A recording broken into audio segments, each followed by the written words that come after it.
Hello दोस्तों, कैसे हैं आप लोग। उम्मीद करता हूं कि अच्छे होंगे। आपका बहुत बहुत स्वागत है आपके अपने प्यारे से यूट्यूब चैनल बिहार शिक्षक तैयारी पे।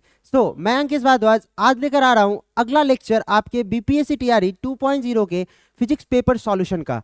कहीं जाइएगा नहीं, इस वीडियो पे बने रहिए। हम लोग देखते हैं अगला 10 क्वेश्चंस। तो देखिए यहाँ पे कहता है कि a pump on the ground floor of a building can pump water to fill tank of volume 30 metre cube in 15 minutes, है ना। कहता है कि एक पंप है जो 30 वॉल्यूम 30 मीटर क्यूब को भरने में बेसिकली 15 मिनट लेता है। कहता है कि if the tank is 40 metre above the ground, हमारा जो टैंक है ना वो क्या है, ग्राउंड से 40 मीटर एबव है। तो कहता है अगर उस पंप का जो इफिशियंसी है वो कितना है आपका 30%। ठीक है, तो then the electric power consumed, कितना इलेक्ट्रिक पावर वो पंप ले रहा होगा। तो भाई इलेक्ट्रिक पावर कंज्यूम हम कैसे करते हैं, हम जानते हैं कि पावर बराबर क्या होता है हमारा, पावर जो होता है बेसिकली वो क्या होता है, वर्क डन अपॉन टाइम। ये तो जानते हो ना। तो सबसे पहले हम क्या करेंगे, वर्क कैलकुलेट करेंगे कि हमारा जो पंप है उस पानी को ऊपर ले जाने में कितना वर्क किया। तो चलो यहाँ से वर्क कैलकुलेट करने के लिए हम जानते हैं कि अगर हम पानी को ऊपर नीचे से ऊपर लेके जा रहे होंगे तो क्या लगाएंगे, वर्क डन का फॉर्मूला एम जी एच। अब आप एक चीज देखो कि यहाँ जो दिया हुआ है वॉल्यूम दिया हुआ है वो किस में है, मीटर क्यूब में। तो भाई हम पहले मास निकाल लेते हैं किसका, जो मेरा पानी है, जितना पानी ऊपर जा रहा है उसका हम क्या निकाल ले, पहले मास।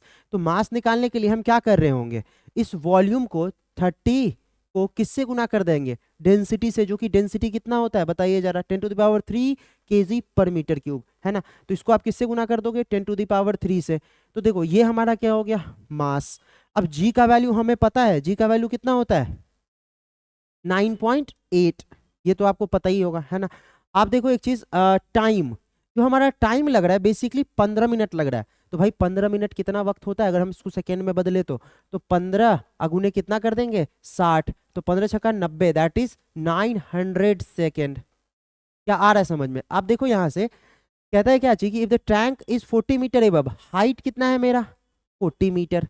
तो हम एक चीज जानते हैं कि हम लोग पहले भी पढ़ चुके हैं वर्क, कि जब हम किसी चीज को नीचे से ऊपर लेके जाएंगे तो वर्क क्या कहलाता है, mgh। तो हम यहाँ से वर्क कैलकुलेट करते हैं पहले। आप देखो एक चीज कि जो वर्क होगा हमारा वो मास, मास कितना है 30 इंटू 10⁻³ m इंटू जी हमारा कितना है 9.8 mg इंटू h, h कितना है हमारा हाइट 40, है ना। अब ये हमारा क्या हो गया वर्क। अब हमें क्या निकालना है बेसिकली, पावर। तो भाई एक चीज जानते हैं हम कि पावर निकालने के लिए हम क्या करते हैं, वर्क डन अपॉन टाइम कर लेते हैं। तो आप जैसे ही यहाँ से वर्क डन अपॉन टाइम करोगे, टाइम मेरा कितना है, आप देखो 15 मिनट, दैट इज 900 सेकेंड। तो जैसे ही आप इसको डिवाइड दोगे, यहाँ से देखो एक जीरो से दो, एक जीरो से एक जीरो गया, ये एक जीरो से एक जीरो गया, 3 1 जा 3, 3 से गया 3 टाइम, है ना। आप इसको पूरे को सॉल्व कर लो, ठीक है। आप इसको सॉल्व करोगे तो आपको क्या निकल के आ जाएगा, work done upon time, that is power निकल के आ जाएगा आपका, है ना। तो जो पावर आपका निकल के आएगा, पावर का वैल्यू आप यहाँ से कैलकुलेट करो, क्योंकि जो भी वैल्यू आएगा आप इसको सॉल्व कर लोगे गुना उना करके, ठीक है। तो यहाँ से आपका निकल के आएगा पावर। अब हमें क्या देखना है बेसिकली, कि बोलता है ना इफिशियंसी, इफिशियंसी कितना है हमारा बताओ जरा, 30%। कितना इफिशियंसी 30%। तो हम जानते हैं कि इफिशियंसी का फॉर्मूला हमारे पास क्या होता है बताओ जरा,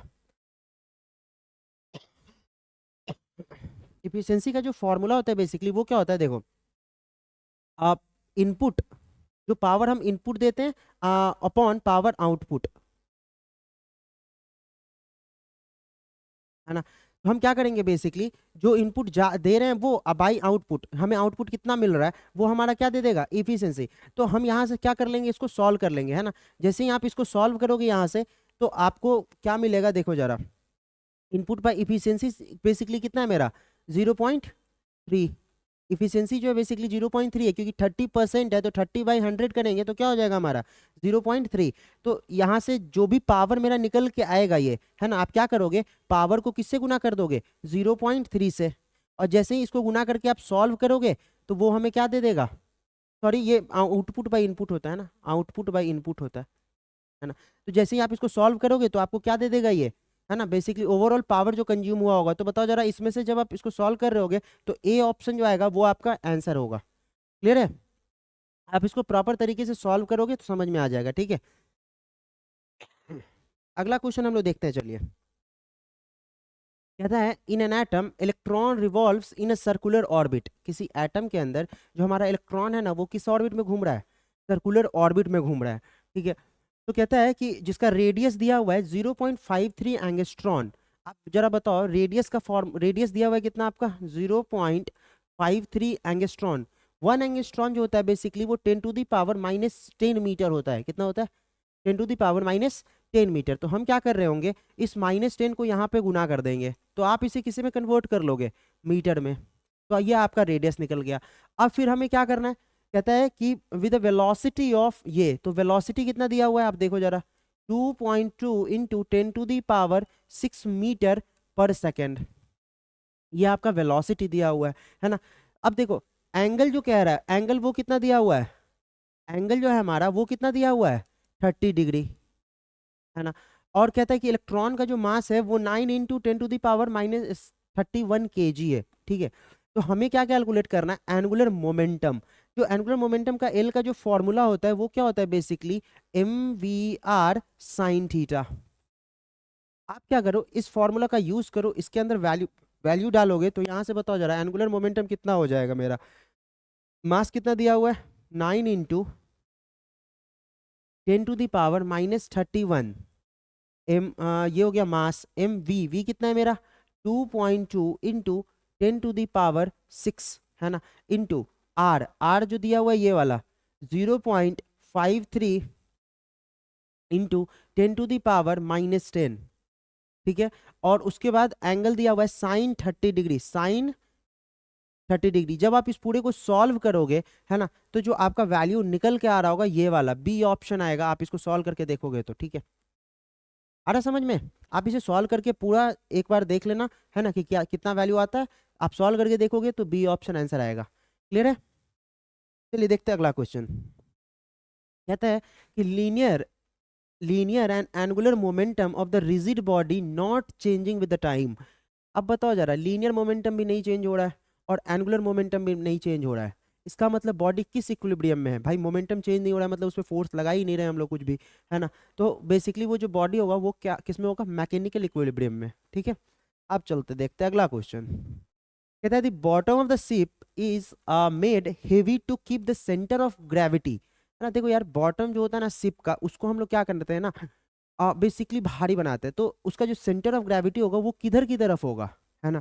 क्योंकि वो सेंटर ऑफ ग्रेविटी जो होता है ना वो नीचे की तरफ होता है, जिससे क्या हो, वो शिप पूरा स्टेबल हो, है ना। आप यहाँ से देखो, centre of gravity below the centre of buoyancy, centre of buoyancy से भी नीचे होता है हमारा क्या चीज? सेंटर ऑफ ग्रेविटी, है ना। बेसिकली इस शिप को स्टेबल करने के लिए हम लोग सेंटर ऑफ ग्रेविटी को नीचे रखते हैं। यार है समझ में? तो आप ये जो आपका at low level, A option answer हो जाएगा, ठीक है। अब देखो अगला क्वेश्चन। कहता है particle on a rotating disc. एक जो पार्टिकल है ना किसी रोटेटिंग डिस्क के ऊपर है, ठीक है। कहता है initial and final angular position as, उसका जो इनिशियल और फाइनल एंगुलर पोजीशन है वो ये और ये ठीक है। तो इसमें बोलता है कि कौन सा निगेटिव डिस्प्लेसमेंट दे रहा है हमें, है ना, निगेटिव डिस्प्लेसमेंट। तो चलिए यार हम लोग डिस्प्लेसमेंट कैलकुलेट कर लेते हैं सारे सिनेरियो में। तो पहले सिनेरियो में अगर हम लोग डिस्प्लेसमेंट कैलकुलेट करेंगे तो देखो -2 रेडियन और +6 रेडियन, तो डिस्प्लेसमेंट कैसे निकालते हैं? Final minus initial. तो आप क्या करोगे, 6 माइनस -2 जैसे ही करोगे तो ये आपका आ जाएगा 8 रेडियन। अगला दूसरा को अगर आप देख रहे होगे तो देखो ये पॉजिटिव आया, ये कैसा आया? पॉजिटिव। अगर हम इसके डिस्प्लेसमेंट की बात कर रहे होंगे तो क्या होगा? -8 रेडियन -4। जब आप इसको सॉल्व करोगे तो कितना आएगा? Minus minus plus, that is -4 radian. आप देखो ये कैसा कैसा आया? नेगेटिव आया। और जब आप तीसरा देख रहे होगे, है ना, तो क्या आएगा इसका? +2 माइनस +6 रेडियन। जब आप इसको सॉल्व करोगे तो क्या आएगा? 2 माइनस -6, दैट इज -4 रेडियन। क्या यहाँ समझ में आ रहा है ना। तो आप देखो कि हमने तीन में देखा, तो हमने दो में देख रहे हैं क्या कि इसमें ये निगेटिव आ रहा है हमारा और ये वाला निगेटिव आ रहा है। इसका मतलब दो ऐसा पॉइंट है जिसमें निगेटिव आ रहा है, तो आंसर कौन सा हो जाएगा? More than one of the above, D option. Clear है क्या? है ना। चलिए अगला क्वेश्चन देखते हैं। कहता है the moment of inertia of a rigid body about an axis of rotation and rotational kinetic energy K E of the body rotating with a unit angular velocity about the axis is related as, कहता है कि जो moment of inertia I, moment of inertia जानते हो ना यार, M R square होता है ना। और कहता है कि काइनेटिक एनर्जी के ई, काइनेटिक एनर्जी किसी भी बॉडी का जो रोटेट कर रहा है उसका कैसे वो दोनों में रिलेशन है, ये आपको बताना है। और बेसिकली उसका जो एंगुलर वेलोसिटी है दैट इज ओमेगा, वो क्या है हमारा, यूनिट है, यूनिट है, मतलब ओमेगा जो है हमारा वो क्या है, 1 है। ठीक है, तो हम यहाँ से देखो काइनेटिक एनर्जी का फॉर्मूला क्या होता है, हाफ एम वी स्क्वायर। आप देखो इसका अगर आपको डिराइवेशन चाहिए फॉर्मूला का, मैं डायरेक्ट अभी फॉर्मूला लिख देता हूँ, ठीक है। अगर आपको इसका डिराइवेशन चाहिए होगा तो आप एक दूसरा लेक्चर सर्कुलर मोशन पे हम अभी लाने जा रहे हैं, आप उस लेक्चर को देख लोगे, ठीक है, जहाँ से आप क्लियर हो जाएगा आपको ये कि कैसे हम लोग सारी चीज़ों को डिराइव करते हैं। अब आप देखो एक चीज़ कि अगर हम आप चाहते हो बेसिकली कि इसका डिराइवेशन कर ही देते हैं, है ना, तो यहाँ से v इज इक्वल टू क्या होता है हमारा आर ओमेगा। आप क्या करोगे, काइनेटिक एनर्जी वाले इस फॉर्मूला में, है ना, यहाँ पे ले जाके क्या रख दोगे आप, v is equal to R omega जैसे ही, तो काइनेटिक एनर्जी किसके बराबर हो जाएगा जरा सोचना, 1/2 m इंटू क्या हो जाएगा, आर स्क्वायर ओमेगा स्क्वायर, भाई होगा ना। हाँ, अब आप देखो एक चीज कि एम आर स्क्वायर, यहाँ से एक चीज आ गया हमारा half M R square omega square, ये जो एम आर स्क्वायर आया वो क्या है हमारा, भाई आई है ना। तो आप क्या करो यहाँ से काइनेटिक एनर्जी किसके बराबर कर दोगे, हाफ आई ओमेगा स्क्वायर, क्या करोगे, हाफ आई ओमेगा स्क्वायर। तो इसका मतलब आज जानते हैं हम क्वेश्चन के अंदर मेरे से क्या पूछ रहा है कि ओमेगा जो है वो क्या है हमारा, यूनिट है यार।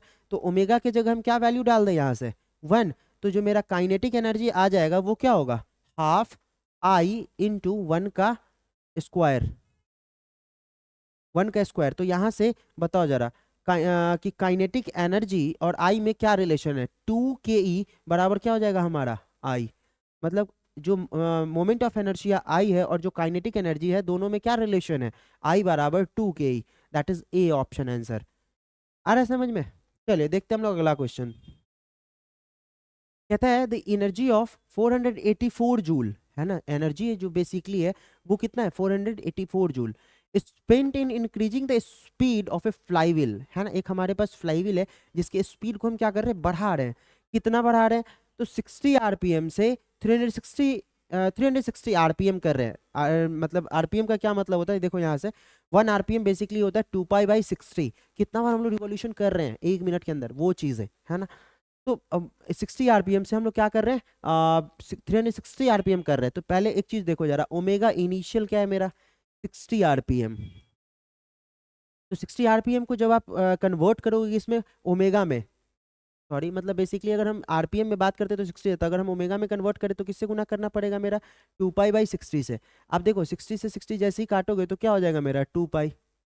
अब आप अगला देख लो ओमेगा फाइनल कितना होगा, है ना। ये देखो आप 360 आरपीएम है, 360 को आप गुना किससे करोगे, 2π/60 से। तो जैसे ही आप इसको काटोगे तो क्या होगा, 6 टाइम, दैट इज कितना, 14 12 पाई, है ना। ये हो गया मेरा ओमेगा फाइनल, ये हो गया मेरा ओमेगा इनिशियल, किसके, रेडियन पर सेकेंड में। ये किसमें है, आरपीएम में। तो आरपीएम को हमने पहले किस में कन्वर्ट कर लिया, रेडियन पर सेकेंड में। अब कहता है क्या चाहिए कि moment of inertia of the flywheel, moment of inertia क्या होगा, है ना, द मोमेंट ऑफ एनर्शिया। तो बताओ जरा मोमेंट ऑफ एनर्शिया क्या कहते हैं, क्या हो जाएगा जरा बताना हमें। आप एक चीज देखो कि 484 जूल आपका क्या है, वर्क। तो हम जानते हैं यार कि वर्क किसके बराबर होता है, change in kinetic energy. Work किसके बराबर होता है, चेंज इन काइनेटिक एनर्जी, भाई पढ़े हैं ना हम लोग पहले भी, वर्क एनर्जी कंजर्वेशन। तो देखो एक चीज पहली बात कि हम लोग लीनियर मोशन में एनर्जी कंजर्वेशन पढ़े थे, यहाँ पे बेसिकली एनर्जी कंजर्वेशन कहाँ है, रोटेशनल मोशन में। तो अगर हमें कैलकुलेट करना होगा I that is what, moment of energy, ये हमें कैलकुलेट करना है, तो हम क्या कर लेंगे, यहाँ भी एनर्जी कंजर्वेशन लगा देंगे। अब देखो वर्क क्या है हमारा 484 जूल, ये किसके बराबर हो जाएगा, काइनेटिक एनर्जी इनिशियल क्या होगा, हाफ आई ओमेगा डेल्टा। अगर हम चेंज इन काइनेटिक एनर्जी की बात करते हैं तो क्या होता है, final kinetic minus initial kinetic. तो ये हो जाएगा omega final minus half I omega initial. ये समझ में आ रहा है। तो हम यहाँ से क्या कर लेते हैं कि हाफ आई को कॉमन ले लो आप, यहाँ से हाफ आई मेरा कॉमन हो गया, ओमेगा फाइनल, ओमेगा फाइनल मेरा क्या है 12π। तो 12π का जब आप स्क्वायर कर रहे होगे तो क्या होगा 144 पाई स्क्वायर, आ रहा है समझ में, माइनस अगर आप 2π का स्क्वायर कर रहे होगे तो क्या होगा 4π स्क्वायर। कि ये चीज़ समझ में आ रहा है आपको, है ना। आप जब यहाँ से इसको कैलकुलेट कर रहे होगे तो क्या होगा जरा बताना, 1/2 आई, है ना, 144 में से 4 गया तो कितना हो गया, 140 पाई स्क्वायर। ये आपको आया क्या चीज, बेसिकली 484। यहाँ से एक चीज देख लो, ये 484 है, 484 है ना, ये 484 है। तो अगर हमें कैलकुलेट करना होगा क्या चीज, यहाँ से देखो आई, तो क्या हम लिखेंगे 484 इज इक्वल टू क्या चाहिए, हाफ आई, और चेंज इन काइनेटिक एनर्जी मेरे पास जो आया है यहाँ पे वैल्यू ओवरऑल 140 पाई स्क्वायर। तो आप क्या करो, यहाँ से लिख दो 140 पाई स्क्वायर। आप क्या करोगे, यहाँ से आई कैलकुलेट करोगे तो आई हमारे पास क्या हो जाएगा, 484 इंटू 2।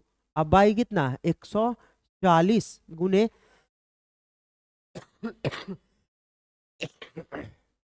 140 इंटू, अब पाई स्क्वायर की जगह क्या वैल्यू डाल दोगे, 22/7। आप ऊपर 7 कर लो, ऊपर 7 कर लो 2 और नीचे क्या कर लो, इंटू 22। आप इस पूरे को सॉल्व करो, क्या आता है देखो जरा, सॉल्व कर ही देते। 7 से गया ये कितना टाइम, 20 टाइम, 2 से गया कितना 10, 22 से कितना टाइम चला जाएगा, ये 22 का स्क्वायर होता है ना, तो 22 से 22 गया, 22 से 22 गया। आप ये कितना आ जाएगा लगभग बताओ जरा,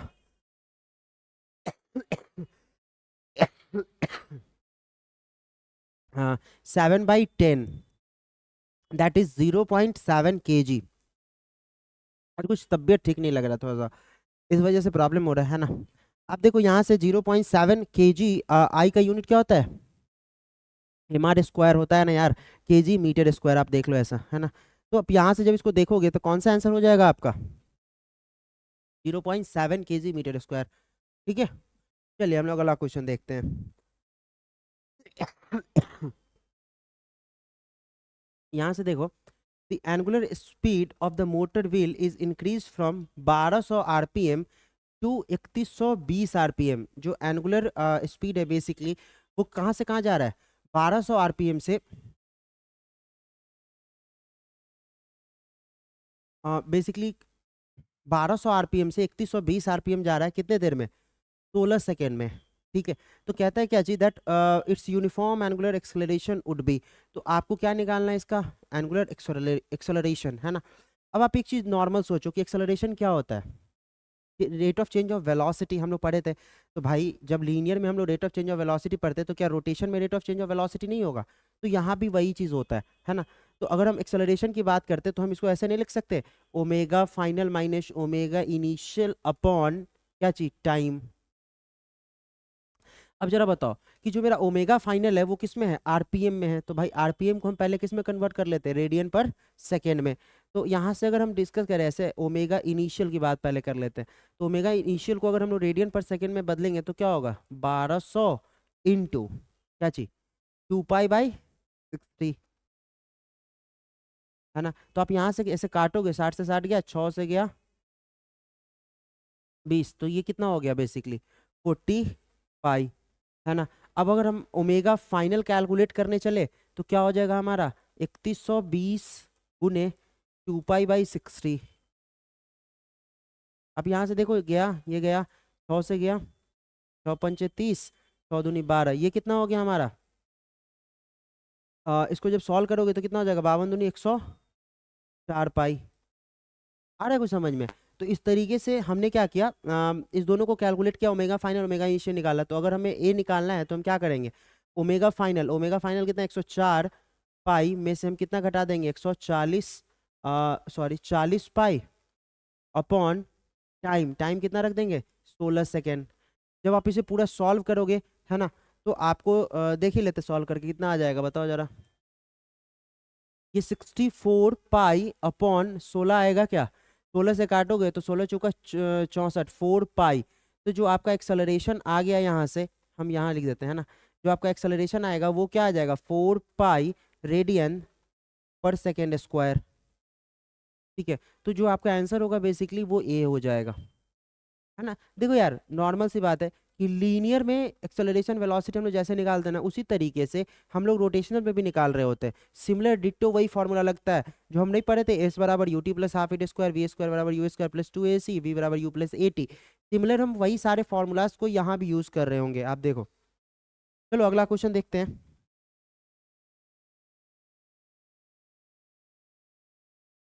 ये देखो, कहता है wheel has a constant angular acceleration, है ना, एक व्हील है जिसका angular acceleration, constant angular acceleration that is 3.0 पर सेकेंड स्क्वायर, रेडियन पर second square, that is alpha कितना है मेरा 3.0 रेडियन पर सेकेंड स्क्वायर।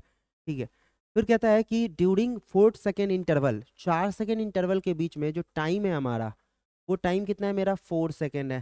कहता है turns through an angle of 120 radian, वो कितने डिग्री से घूम गया, बेसिकली 120 रेडियन से, है ना।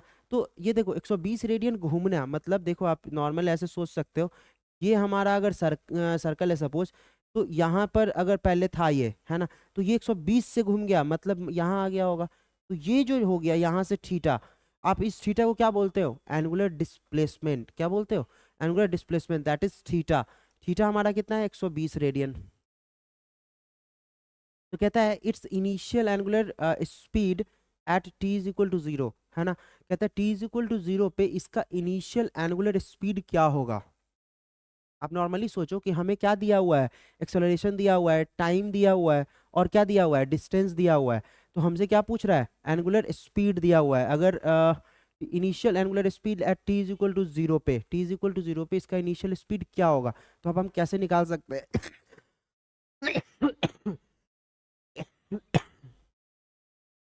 बताओ जरा,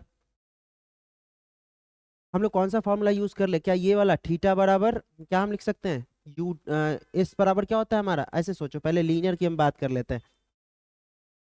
अगर हम बात करते हैं इस बराबर क्या होता है हमारा, यू टी प्लस क्या चाहिए, हाफ ए टी स्क्वायर, है ना, U T plus half A T square. तो अगर हमें इस एस को, जो मेरा ये डिस्प्लेसमेंट होता है, ये मेरा क्या है, एंगुलर डिस्प्लेसमेंट, तो अगर हम इस थीटा की बात करते हैं तो थीटा हमारा क्या हो जाएगा, यू इंटू टी। अब बताओ जरा, यू तो हमें निकालना है, दैट इज, यू तो लीनियर में है, तो रोटेशनल में हम इसको क्या बोल देंगे, ओमेगा इनिशियल, है ना, इनटू टाइम, टाइम मेरा कितना है 4 सेकेंड ना, 4 सेकेंड ना। तो देखो यहाँ से omega initial into 4 plus half. अब देखो ए एक्सेलरेशन है लीनियर के अंदर, तो रोटेशन के अंदर हम क्या बोल सकते हैं इसको, एंगुलर एक्सेलरेशन, जो कि हमारा कितना है 3, तो इसको हम अल्फा बोल देते हैं बेसिकली। तो यही हो जाएगा 3 इंटू टी स्क्वायर, टी कितना है मेरा 4 सेकेंड, तो आप इसको क्या दोगे 4 का स्क्वायर। ठीक है, आप यहाँ से क्या कर लो, इस चीज को कैलकुलेट जैसे ही करोगे, तो अब देखो एक चीज, थीटा कितना है मेरा 120, 120 बराबर क्या हो जाएगा, ओमेगा इनिशियल इंटू 4, है ना, omega initial into 4 plus half into 3 into 4 का स्क्वायर, 4 का स्क्वायर क्या हो जाएगा 16, तो 2 से गया, 2 से गया कितना 8, तो ये आठ दूनी 8 3 24, तो ओमेगा इनिशियल क्या हो जाएगा हमारा 4 ओमेगा इनिशियल बराबर क्या होगा, जरा सोचो, 4 ओमेगा इनिशियल किसके बराबर हो जाएगा, आप 8 3 24 एक उधर जाके घटा दोगे तो क्या हो जाएगा 96, 120 में से गया तो 24 जाएगा तो 96, तो यहाँ से बताओ जरा ओमेगा इनिशियल क्या हो जाएगा 96 अब बाई 4, 4 से कितना टाइम कटेगा, ये 4 दूनी 8 और 4 चौका 16, 24। तो बेसिकली आपका जो आंसर हो जाएगा बी ऑप्शन, 24 रेडियन पर सेकेंड, है ना, 24 रेडियन पर सेकेंड। आप नॉर्मल यार कैलकुलेट करते थे ना इस फॉर्मूला का यूज करके हम लोग, तो ये था लीनियर के अंदर, रोटेशन के अंदर हम लोग क्या यूज किए, ये वाला थीटा बराबर, theta is equal to omega t, है ना, plus half alpha t square. हमने इस फॉर्मूला का यूज कर लिया, है ना, और इस फॉर्मूला का यूज करके हम क्या किए, क्वेश्चन को सॉल्व कर लिया। क्लियर है क्या यार, इजी क्वेश्चन है, आपको चिंता नहीं करना है ना। चलिए हम लोग अगला क्वेश्चन देखते हैं। ये देखो कहता है the maximum maximum and minimum distance of a comet from the sun are इतना मीटर एंड इतना मीटर। जो मैक्सिमम और मिनिमम डिस्टेंस है किसी कॉमेट से सन का, वो इतना है और इतना है, क्योंकि जो सन हमारा घूमता है ना, ये सॉरी सन के चारों तरफ, अगर मान लो आप इसको सन बोलते हो, है ना, तो जो कॉमेट इसके चारों तरफ इस तरीके से घूम रहा होगा, तो कॉमेट जो घूमता है ना, किसी भी कोई भी एक नॉर्मल आप बोल दो, कोई भी एक जो हेवनली बॉडीज है सन के चारों तरफ अगर घूम रहा होता है वो, तो वो कैसे पाथ पे घूमता है? बेसिकली इलिप्टिकल पाथ पे घूम रहा होता है। तो अगर हम बात करते हैं, तो जब भी इलिप्टिकल पाथ पे कोई एक ऑब्जेक्ट घूमेगा, तो पहले तो वो एक पर्टिकुलर ऑब्जेक्ट के फोकस के करीब आएगा और फिर कभी दूर भी जाएगा, है ना। इलिप्स ऐसा होता है, इस तरीके के फिगर को हम लोग बोलते हैं इलिप्स। अगर मान लो कि इसकी किसी एक पॉइंट पे यहाँ सन है हमारा, तो भाई इस सन से इसका दूरी कभी नजदीक भी होगा और सन से कभी इसका दूरी दूर भी होगा। आ रहा है समझ में, है ना। तो कहता है velocity nearest to the sun is, जब ये नजदीक में है तो वेलोसिटी उसका कितना है, 6 × 10⁴ मीटर पर सेकेंड। तो कहता है वेलोसिटी फारदेस्ट फ्रॉम द सन, तो वेलोसिटी दूर कितना होगा, भले वो दूर रहे या नजदीक रहे। ये मान लो कि R1 है और ये मान लो कि R2 है, ठीक है भाई। कॉमेट जो घूम रहा है उसका मास तो m ही होगा, भले वो दूर रहे या पास रहे, लेकिन एंगुलर मोमेंटम हमेशा कंजर्व होता है। अब बताओ जरा कि एंगुलर मोमेंटम जो होता है वो क्या होता है मेरा, mvr। क्या होता है, mvr। तो आप इस चीज का यूज कर लो यहाँ से। m मेरा कितना है, वो तो बेसिकली मास ऑफ कॉमेट हो जाएगा, है ना। m इंटू वेलोसिटी, जब नजदीक में, जब हम R1 की बात करेंगे तो R1 पॉइंट पर जब नजदीक में वेलोसिटी कितना है मेरा, 6 × 10⁴ इंटू, ये मेरा कब, ये वेलोसिटी कब है, जब R हमारा मिनिमम है। तो R मिनिमम कितना है मेरा, कॉमेट सन R इतना 1.4 इंटू 10⁻12, ये मिनिमम है। मिनिमम डिस्टेंस जब रहता है, मिनिमम स्पीड और मिनिमम डिस्टेंस जब है सन से इस कॉमेट का, तब ये सारे डेटा। फिर अगला अगर हम इसमें देखें तो मास तो वही रहेगा, है ना। आप देखो इसमें जो स्पीड है आपका, वो हमें क्या निकालना है, फारदेस्ट डिस्टेंस पर सन से जब दूर रहेगा तो वहां पे वेलोसिटी कितना है वो हमें कैलकुलेट करना है। तो हम यहाँ क्या करते हैं, वी रखने देते हैं, वी फार।